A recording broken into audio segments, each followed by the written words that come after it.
খোলা আকাশের নিচে তেহট্টের অঙ্গনারী কেন্দ্র, চুলোয় স্বাস্থ্যবিধি শিখে পঠন পাঠন। এমনই ছবি দেখা গেল নদিয়ার তেহট্ট নাটনা মাঠপাড়া পূর্ব আইসিডিএস সেন্টারে।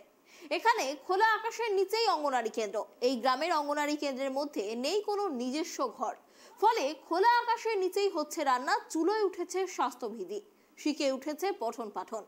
এলাকাবাসীর অভিযোগ, অঙ্গনারী কেন্দ্রে ঘর না থাকার ফলে খোলা আকাশের নিচেই চলে রান্না, হয় না পঠন পাঠন।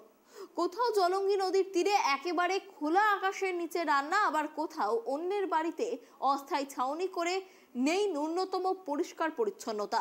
অভিযোগ, গর্ভবতী মায়েদের এবং শিশুদের পুষ্টির কারণে খিচুড়ি ও ডিম দেওয়া হয়, কিন্তু এভাবে খোলা আকাশের নিচে রান্না করা কতটা স্বাস্থ্যসম্মত তা নিয়ে প্রশ্ন থেকেই যাচ্ছে।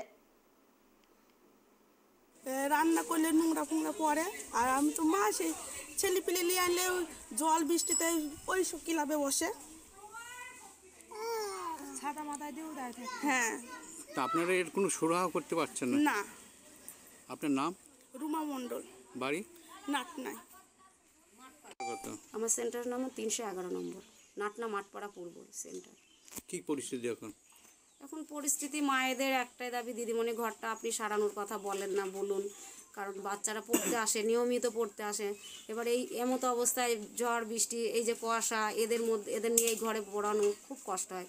তারপর মেঝেগুলো ওই দেখেন বসে গেছে, মেঝেগুলো দিয়েও খুব মানে সাপ টাপের ভয়ে লাগে একটু, যে এত ভাঙা ঘর অবস্থায় আমরা সেন্টারটা মানে ক্লাসটা করব কি করে।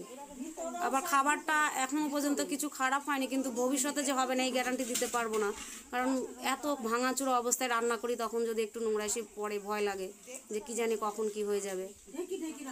আর এখানে তো কোনো খাতাপত্র কিছুই রাখতে পারি না। কাকে কাকে জানিয়েছেন?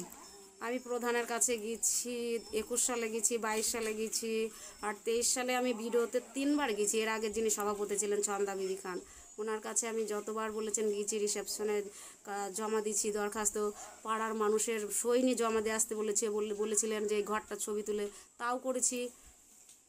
সন্ধ্যা বিবি খার কাছে গেছিলেন, উনি তো আগেকার পঞ্চায়েত সমিতির সভাপতি। আবার এনার কাছেও গেছি, ইনি আশ্বাস দিচ্ছেন যে এখন আমাদের ফান্ডে কিছু একটু অসুবিধা আছে, আমরা তো বেশি দিন এখন আসিনি, সবেমাত্র গঠন হয়েছে, তবে অবশ্যই আপনার সেন্টারটা সারার কথা মাথায় রাখবো।